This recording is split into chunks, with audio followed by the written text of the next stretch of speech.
Hello everyone, टिकलेज academy YouTube channel में आप सभी का स्वागत है। आज के वीडियो में लॉ ऑफ पैरेललोग्राम ये टॉपिक को हम आगे बढ़ाएंगे और आज हम इसका थर्ड प्रॉब्लम सॉल्व करेंगे।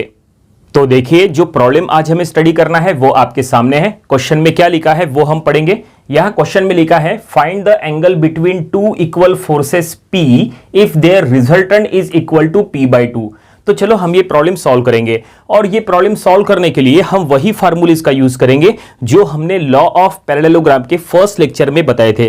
तो अगर आपने वो फर्स्ट लेक्चर नहीं स्टडी किए हैं तो आप यहाँ से स्टडी कर लीजिएगा, उससे आपका लॉ ऑफ पैरेललोग्राम का पूरा बेसिक कॉन्सेप्ट क्लियर हो जाएगा कि लॉ ऑफ पैरेललोग्राम क्या होता है, उसका स्टेटमेंट क्या होता है, उसके फार्मूलेस का प्रूफ क्या होता है, वो सब कुछ हमने उसमें एक्सप्लेन करके दिए थे। वो वीडियो का लिंक हमने आज के वीडियो के डिस्क्रिप्शन में दे दिया है, आप आसानी से वो वहां से देख सकते हैं। ठीक है, तो चलो ये प्रॉब्लम अब हम सॉल्व करेंगे। इसके पहले जो हमने लॉ ऑफ पैरेललोग्राम के दो प्रॉब्लम सॉल्व किए थे उसमें जो गिवन टू फोर्सेस होते हैं, दोनों फोर्सेस का मैग्नीट्यूड दिया था, एक वैल्यू दिया था।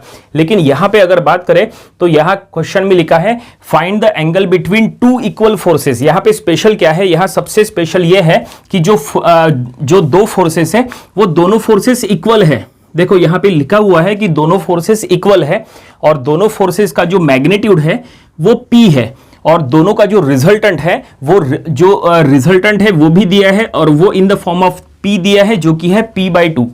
तो चलो अब ये प्रॉब्लम हम सॉल्व करना स्टार्ट करते हैं। सबसे पहले एक काम करेंगे, जो क्वेश्चन दिया है उसके अकॉर्डिंग यहां उसका एक गिवन डाटा लिख लेंगे। तो ये हम यहां लिख लेंगे गिवन दैट।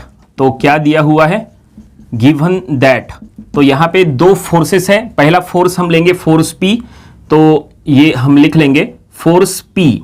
फोर्स P का वैल्यू भी P है एंड फोर्स Q का वैल्यू भी P है। ठीक है, क्योंकि लॉ ऑफ पैरेललोग्राम के प्रॉब्लम में लॉ ऑफ पैरेललोग्राम तब अप्लाई करते हैं जब दो कॉन्करेंट फोर्सेस जिनका डायरेक्शन सेम हो, ऐसे अगर कहीं कोई पॉइंट पे अप्लाई होते हैं तो आप लॉ ऑफ पैरेललोग्राम यूज कर सकते हैं। दो कॉन्करेंट फोर्सेस होना चाहिए, दोनों का डायरेक्शन सेम होना चाहिए और दोनों के बीच में कुछ ना कुछ एंगल होना चाहिए। ठीक है, अब जैसे देखो यहां पे वैसे डायग्राम तो ड्रॉ करने की जरूरत नहीं है। ये जो प्रॉब्लम है इसका सोल्यूशन पूरा विदाउट डायग्राम आप ड्रॉ कर सकते हैं, लेकिन आपको समझाने के लिए यहां पे एक डायग्राम बता देते हैं। देखो दो फोर्सेस जो है वो इस तरह से होते हैं, एक फोर्स P और दूसरा है फोर्स Q। ऐसे दो फोर्सेस होते हैं, उनके बीच में कोई एंगल होता है, एंगल थीटा। और यहां पे लॉ ऑफ पैरेललोग्राम अगर आप अप्लाई कर लेंगे तो क्या होता है, देखो फोर्स P को एग्जैक्टली पैरेलल यहां से एक लाइन ड्रॉ कर लेंगे, फोर्स Q को एग्जैक्टली पैरेलल यहां से भी एक लाइन ड्रॉ कर लेंगे। देखो दोनों जहां पे इंटरसेक्ट हुए वो इंटरसेक्टिंग पॉइंट से हमें रिजल्टेंट शो करना है। तो यहां पे इंटरसेक्ट हुए तो ये इंटरसेक्टिंग पॉइंट से जो है हमें रिजल्टेंट शो करना होता है, ये है रिजल्टेंट R। और रिजल्टेंट R जो एंगल से इंक्लाइन होता है वो होता है अल्फा, और दोनों फोर्सेस के बीच में जो एंगल है वो है थीटा। ठीक है, इस तरह से। तो ये एक जनरल आइडिया आपको दे दिए। ठीक है, तो जो दो फोर्सेस है, इसके पहले जो हमने प्रॉब्लम सॉल्व किए थे उसमें force P and force Q का वैल्यू दिया था, उनके बीच में जो एंगल है थीटा उसका भी वैल्यू दिया था कि 10 न्यूटन, 20 न्यूटन, 30 न्यूटन, 40 न्यूटन, इस टाइप की वैल्यूज दी थी। लेकिन यहाँ पे अलग है, यहाँ पे अलग इसलिए है क्योंकि यहाँ पे जो दोनों फोर्सेस है, दोनों फोर्सेस यहाँ पे इक्वल है। ये दोनों फोर्सेस का वैल्यू जो है वो P है, in the form of P है, और जो रिजल्टेंट है वो भी दिया है और वो भी P के फॉर्म में है, जो दिया है P/2। तो हम यहां पे लिख लेंगे कि इन दोनों का रिजल्टेंट, दैट इज रिजल्टेंट, ये भी गिवन में आएगा, resultant R is that is P/2, ये दिया हुआ है। और हमें क्या फाइंड आउट करना है, यहां क्वेश्चन में लिखा है find the angle between two forces. Angle between the two forces, दोनों फोर्सेस के बीच में का एंगल निकालना है। देखो यहां पे आप देख सकते हैं दो एंगल दिखाई दे रहे हैं, एक है अल्फा और दूसरा है थीटा। अल्फा क्या होता है, अल्फा एंगल जो है वो रिजल्टेंट का एंगल होता है हॉरिजॉन्टल के साथ। क्वेश्चन में अल्फा एंगल फाइंड आउट करने की बात हो रही है क्या, नहीं। रिजल्टेंट का एंगल फाइंड आउट करना है क्या, नहीं। क्वेश्चन में लिखा है find the angle between two forces, दो फोर्सेस के बीच में यानी P और Q के बीच में जो एंगल है वो निकालना है। इसका मतलब एंगल थीटा फाइंड आउट करना है। तो यहां पे हमें थीटा फाइंड आउट करना है, ये कंफर्म है। तो ये देखिए गिवन डाटा ये हमने लिख लिए, जो क्वेश्चन दिया था उसके अकॉर्डिंग ये पूरा गिवन डाटा है। और अब हम यहां पे इसको सॉल्व करेंगे और थीटा फाइंड आउट करेंगे। अब ये थीटा फाइंड आउट करने के लिए फार्मूला क्या अप्लाई करेंगे, तो फार्मूला हम यहां पे यूज करेंगे रिजल्टेंट का फार्मूला। तो ये हम यहां लिख लेंगे we know that resultant R equal to under root of, देखो ये फार्मूला स्टैंडर्ड फार्मूला है, ये हमने पहले वीडियो में पूरा प्रूफ करा के दिए थे। Resultant R equal to under root of that is P square plus Q square plus 2pq cos of theta. देखो ये फार्मूला है, ये फार्मूले का यूज करके हमें आराम से यहां थीटा मिल जाएगा। ठीक है, अब ये कैसे थीटा मिलेगा, चलो यहां पे सभी का वैल्यू पुट करेंगे, इसको स्टेप वाइज सॉल्व करेंगे, तब जाके हमें थीटा मिल जाएगा। तो यहां पे r का वैल्यू हम लिख लेंगे, r का वैल्यू है p/2, तो यहां लिख लो p/2। ओके, इक्वल टू, अब अंडर रूट के अंदर देखो सभी का वैल्यू हमें पुट करना है, तो p का वैल्यू p है तो हम लिख लेंगे p स्क्वायर, प्लस q का वैल्यू भी p है तो ये हम लेंगे again p square, plus 2 into P into P into cos of theta. सब कुछ जो है वो in the form of p है, तो ये हमने पुट कर लिए। अब इसको बिल्कुल स्टेप वाइज सॉल्व करो, तो p/2 equal to under root of P square plus P square, तो ये हो जाएगा 2p स्क्वायर, प्लस ये 2 इंटू पी, तो यानी again 2p square into cos of theta. ठीक है, ओके।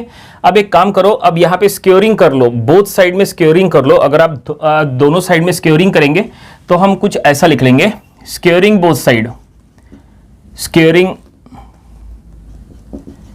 बोथ साइड, दोनों साइड में स्क्योर कर लो।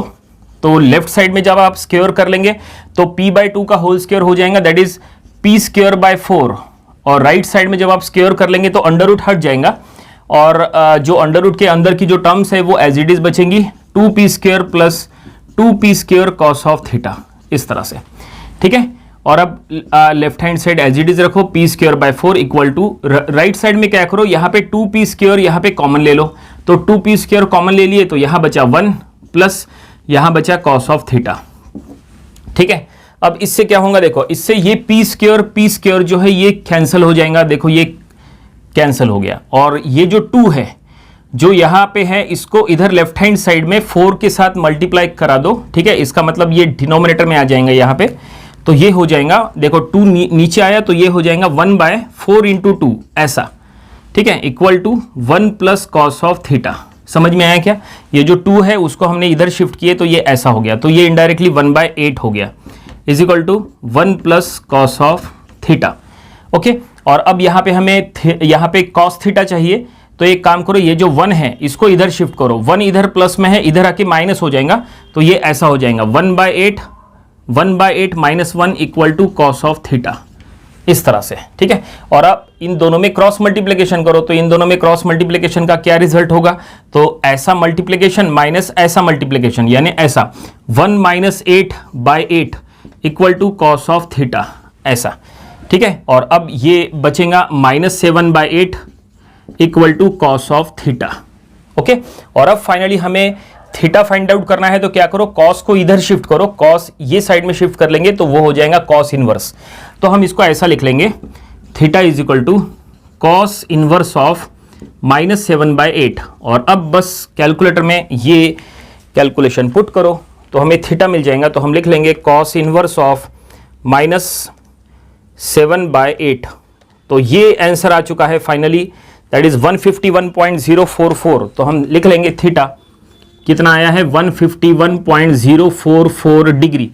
तो ये फाइनली हमने थीटा फाइंड आउट कर लिए, यानी क्वेश्चन में जो फाइंड आउट करने के लिए कहा था वो ये हमने फाइंड आउट कर लिए। क्वेश्चन में कहा था find the angle between 2 equal forces, दोनों फोर्सेस के बीच में एंगल थीटा फाइंड आउट करने के लिए कहा था, तो ये हमने बाय यूजिंग दिस फार्मूला हमने ये थीटा फाइंड आउट कर लिए, और फाइनली प्रॉब्लम यहीं पे कंप्लीट हो गया। उम्मीद करते हैं कि ये सॉल्यूशन आपको समझ में आया होगा। ये प्रॉब्लम आपको अपनी प्रैक्टिस बुक में जरूर सॉल्व करके देख लेना चाहिए, ये इंपॉर्टेंट प्रॉब्लम है, इसके पहले एग्जाम में भी आ चुका है। ये था लॉ ऑफ पैरेललोग्राम, ये टॉपिक का प्रॉब्लम नंबर 3। इसके पहले जो हमने इसके 2 प्रॉब्लम्स लिए थे वो भी आपको स्टडी कर लेना चाहिए, और इसके आने वाले दिनों में हम इसके और भी नंबर ऑफ प्रॉब्लम्स कवर करेंगे ताकि इसकी और अच्छे से प्रैक्टिस हो जाए। तो मिलते हैं नेक्स्ट वीडियो में। Thank you very much.